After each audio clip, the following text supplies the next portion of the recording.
When I became a political journalist about 10 years ago, having written about music, it seemed to me that in my naive state, the politics was very simple. Certainly at The Guardian, the paper that I wrote for, routinely the portrayal of politics was reasonably simple. It was all about the Labour Party.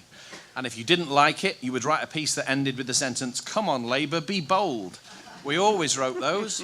And while Tony Blair was around, you'd write a piece about how great Gordon Brown was, if only he could take over. And then he took over and it was even worse, etc., etc. And then myself and my colleague John Domokos decided to leave behind the rituals of party conferences and Westminster and all the rest of it and start making a series called Anywhere But Westminster. And what that confirmed was that everything, politics included, was in a state of flux. And politics was in a state of flux, is in a state of flux, because the world's in a state of flux. And to be Marxist about it, which I often am, because the economy is in a state of flux. This is the world of Donald Trump, of the Front National, once again doing very well in France. It's also the world of Brexit. Great political change, essentially put on the agenda by a political party with a solitary MP who isn't even a member of it, and a leader who's the leader again, who half the country hates, which is quite an achievement. It's also the era of Podemos, of Jeremy Corbyn and Momentum, of Bernie Sanders, of the people, the radical people who campaigned for Scottish independence and nearly got there. Everything is up for grabs and things move quickly. Within all that, it seems to me, orthodox politics, 20th century politics, is dead. With it is a whole kind of model about the fact that you try and make it 1945 again. You capture the state in the name of one party and pull lots of levers, and out comes the good society. Clearly, all that is bankrupt, but at a time when the politics of equality and sustainability and democracy are needed more than ever. So clearly we need new thinking if we're not going to leave politics to some of the ghoulish forces I just mentioned. Politics has to change. It has to change in terms of the political system that we're faced with, which obviously, as a number of speakers have said already, doesn't work. It needs to change as far as the organisation and structure of political parties are concerned, but it also needs to change culturally in terms of who does politics, what they say, and how they say it. The era of hard-working families and moving forward and best practice and all of that crap, it seems to me, is over. So that's what we're going to be talking about, how you change politics to fit with this world in flux and to put the values of, among others, equality, democracy and sustainability back on the agenda. I am joined for this panel by, to my left, probably literally and geographically, Caroline Lucas, the co-leader of the Green Party.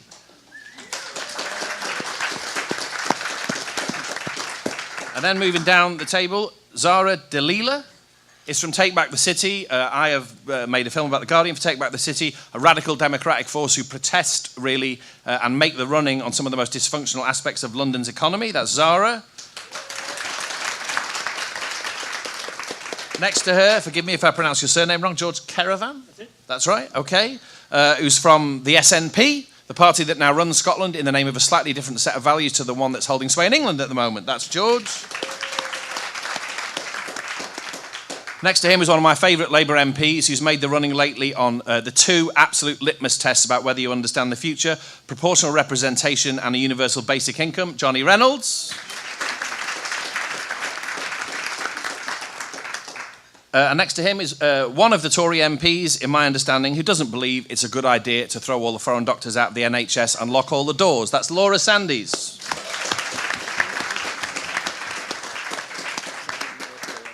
Okay, everyone's got 3 minutes. Caroline. Thank you. I wanted to challenge the premise of the question because one of my favourite programmes is The West Wing, and I love the bit where Leo McGarry tells President Bartlett in interviews, never accept the premise of the question. So the question you posed us was something about how would you change politics so that politics could help change our economy. And I just wanted to say that I want to change politics for a hell of a lot of other reasons too. And that sometimes, and this is a dangerous thing to say at the New Economics Foundation, but sometimes economics itself is a little over-fetishized. So I think that I want to change politics so that inequality is eradicated, climate change is addressed, but also in those wonderful words of Roberto Unger, who I've just recently discovered, he talks about progressive politics being about reorganizing society so that everyone has a better chance of living a larger life. And I really love that as a kind of an aspiration that I hope we're all going to try and work towards. How do we do it? Well, our political system is currently fundamentally broken. we've seen with the European referendum the dangers of a system whereby people are systematically denied a voice by successive governments over generations, and then when they do get a voice in a referendum, they use it quite understandably to give what they perceive to be the political elites a very bloody nose. So one of the lessons, just one of the lessons from that European referendum, I think, is that we need a more inclusive and more representative democracy, and that is one of the reasons that I think electoral reform is incredibly important. This isn't just about trying to stitch up a party system, it's about how do we make sure that people's voices are genuinely heard all year round, rather than just having the voices heard of the swing voters in the marginal seats. So I think electoral reform is key. I think the chances of achieving it are higher than they have been for some time. And that's because I think more and more people in Labour are recognising that without electoral reform, they're going to find it very difficult to get a majority at the next election, whoever their next leader is. But, even if they could do it, I would still be making the case that I think there's an appetite in the country for less tribal politics, that sense that that we might just all have something to offer to this, that no single party has a monopoly on wisdom, that we could reach more people together by reaching out to a wider number of people. So we need a progressive alliance to help us achieve that. He's already telling me 1 minute. It's really mean. I'll call this. Go on. It is. Okay, so we need to change the culture of Westminster as well. So not only the electoral system, change the culture, move the building. It's falling into the river anyway. It's stuffed full of asbestos. Put it up north, make a nice glass building. Job share MPs to make sure that you're actually having people in Parliament who are more like the people outside of Parliament. We do not want more middle-aged white men in Parliament, sorry. We want much greater diversity. We want Parliament to genuinely look like the people it's meant to represent, and right now it does nothing like that at all. Finally, we want to embed sustainability into the political process. I'm really excited that we've just set up an all-party group, which really is all-party. In other words, there's a Conservative there too, and the name of the all-party group is Limits to Growth. We've had an Environmental Audit Committee, which had an inquiry into sustainability, and they've got all sorts of ideas about how we put sustainability at the heart of government. You don't do it simply by scrapping deck. You properly mainstream environment and energy and sustainability throughout government.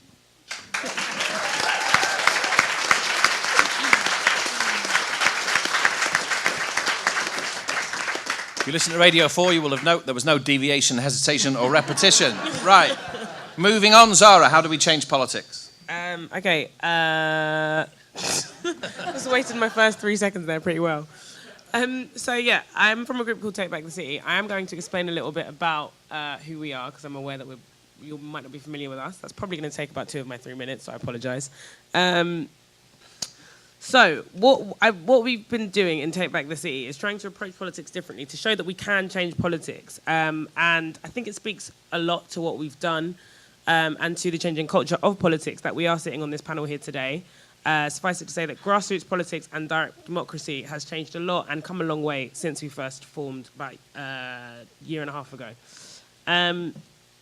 So what did we do? So Take Back the City started as a response to the lack of democracy in London, the outrageous levels of inequality, and we saw a need for communities in London to have a political voice. There was huge levels of disengagement, dissatisfaction. Politics had managed to make what, for me, is the most exciting thing in the world look so incredibly boring and dull that no one wanted to be involved. And that's what we really wanted to change. And so we saw opportunity. Across London, there were groups organising around housing, the housing crisis, racism, precarious work, the effect of austerity on women. And we saw that there was a lot of anger, there was a lot of activity, and we wanted to kind of harbour this together, and because people were looking to Westminster and seeing nothing, drawing blanks. So we wanted to create an alternative that could be, that could show that we could do politics differently and get a lot of support for it and change things for it and change people for it. So after about a year's worth of outreach sessions, we were going out to different communities, asking people how they felt about their area, their community, and what they wanted to see changed. We did that for about a year, and then we ran someone in the City and East constituency of the London Assembly on that manifesto that we'd built off speaking to those people, and we didn't win. We didn't win. We didn't have the kind of machination that it takes to win an election.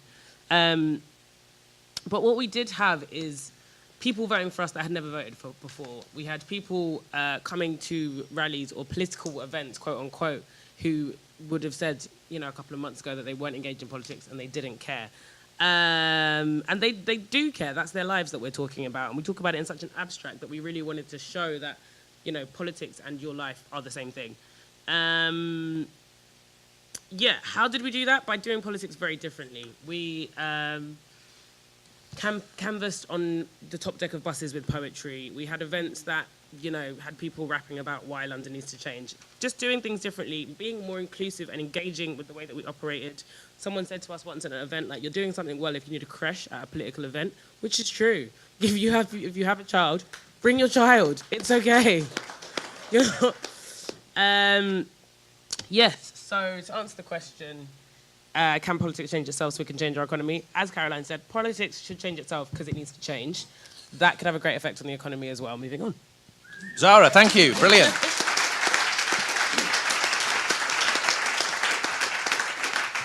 Pretty much bang on. George, you have 3 minutes. Fire away. I'm George Kerevan. I'm a member MP at Westminster. Thank you for getting me out of the building for a bit.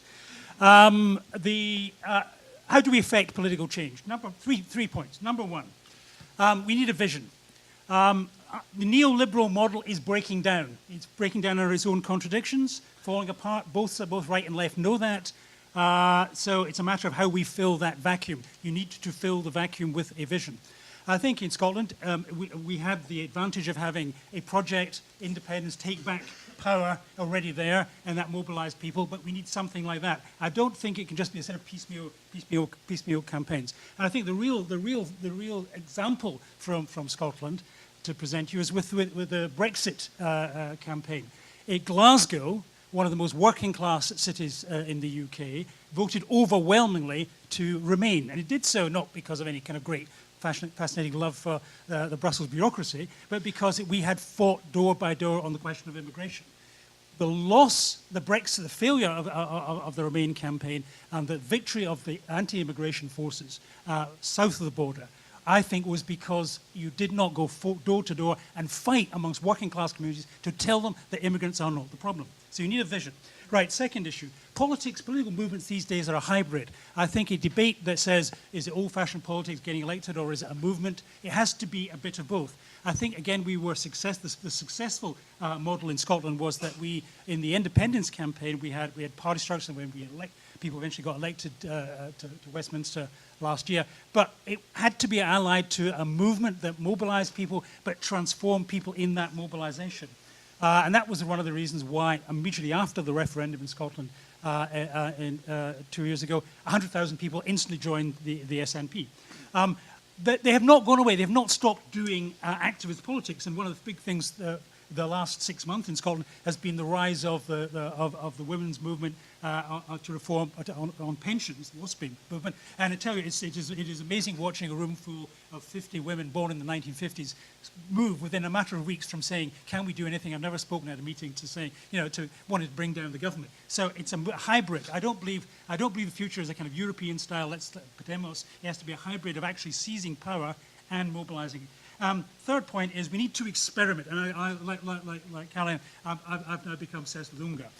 There are no permanent solutions. We need to experiment in social change and actually make interventions in the market economy.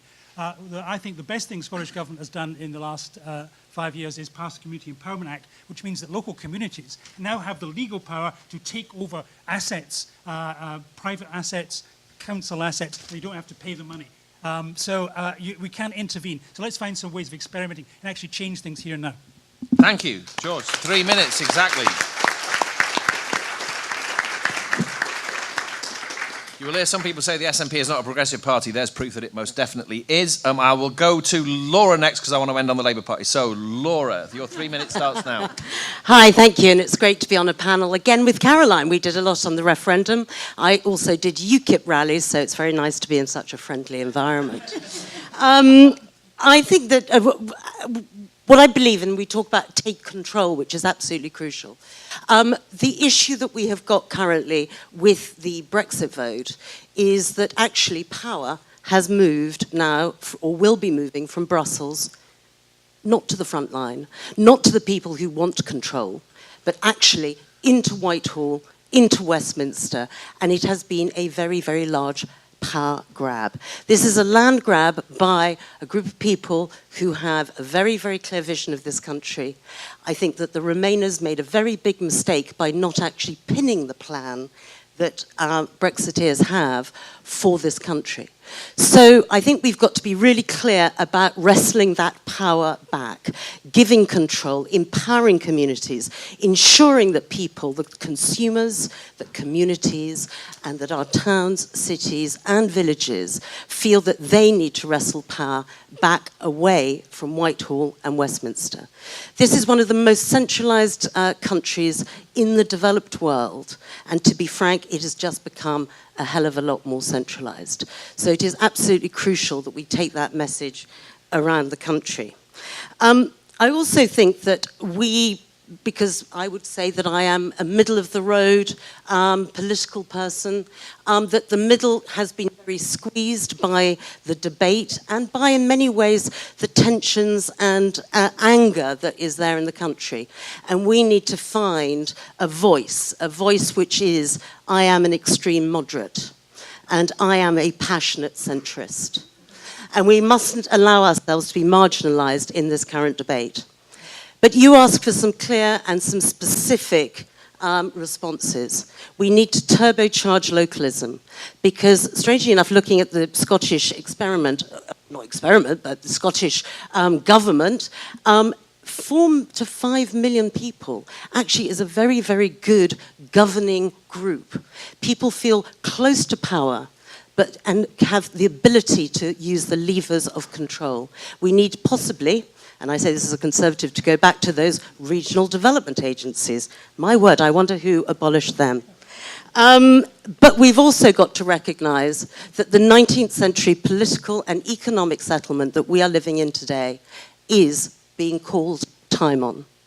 That we do need to reshape this, and it is happening globally, and we are not in a settled time politically, and anybody who is in Westminster or in Whitehall or in Washington who is complacent about the movement that is going on around the country on both spectrums and in all parts of our community would be people who have closed their ears to something that is going to happen, and we need to own our future rather than be dragged towards it. Thank you. Thank you, Laura.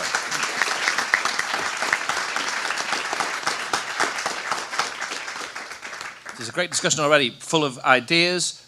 Johnny Reynolds, you've just joined the Shadow Cabinet or rejoined it? Which one? Rejoined. Rejoined it. Okay, fire away. Can I say, John, you're one of my favourite journalists as well. You're one of my favourite politicians. So there we are.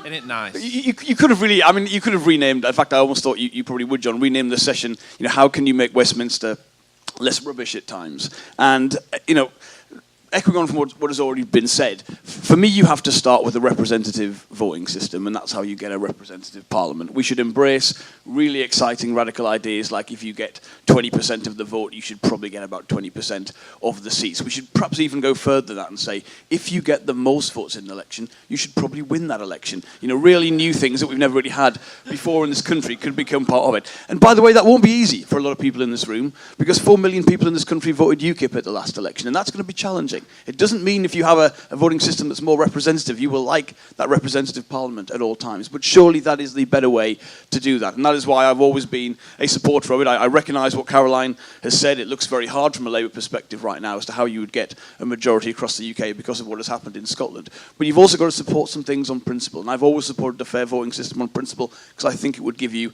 a better politics. But look, similar to what Laura said, you cannot look at Westminster in isolation. What this country needs is serious, powerful, devolved local government, whether that's through the new city mayors or through new structures that base themselves on what we've seen before, because MPs themselves cannot do all of the things they need to do in a week right now on their own. And it's not because we don't like doing our local casework or take a role in our constituencies. That's really important to all of us. But, I remember one week when I was trying to get to grips with the latest announcement from the Bank of England on the latest bound of quantitative easing and what it would mean in terms of inequality and the amount of money they were putting into the markets. And at the same time, I think I had to sort of put that on the back burner whilst I got some pigeons out of someone's loft, which was a huge issue for them. And that is what the job of an MP is, and it's wonderful. It's absolutely wonderful. But right now, we do not have the time we need, I think, to really look, John, at our economy and the things that are happening. And there is very little time for an active politician to think ahead and look at big ideas. And that is what I want us to do more than anything else. I also think, as well as these structural reforms and changes we need, look, all MPs from all parties have to take a little bit of responsibility themselves. And in fact, all politicians, not just people who are MPs, but different levels of political representation. If I had the time right now to embarrass a lot of Conservative MPs, I would simply go and get all of their speeches and economic debates they made in the last Parliament where they said borrowing money was, the end of the world, and anyone who tried to invest in the economy, in flood defences or in things that would increase our productivity, they said all that would bring the house down. And then, frankly, those people are probably going to say the absolute opposite things now that Philip Hammond has completely ripped up the Tory spending and borrowing framework in his speech at conference. But that is the problem with how we operate ourselves as MPs. I could find Labour examples as well that would be, frankly, quite as embarrassing. And there have been times, I remember particularly when we had George Osborne's fiscal charter, completely vacuous and economically illiterate. But it was good politics, frankly. It was politics that beat my side, so maybe I'm wrong to think it was vacuous. But we can't, and I know what Caroline said, we can worship too much economics like it's a science and not an art. But a lot does come down to the economy. I'll make one more point, because I think, as well as that, John, you mentioned UBI in the introduction. I'm interested in things like that, not because I want to sort of find utopian ideas to muse about as a politician, but because the things I see in my surgeries, I don't just want to be angry about. I want to find solutions to. I want to take it beyond there and find a way that we'll have a situation where the problems I see in my surgeries are not ones that I see in future. And what can we do to change that? Now, that is what I think politics is about. So we need to do some big things, but we also need to live up to those big things and how we conduct ourselves as politicians. Thank you. Johnny Reynolds.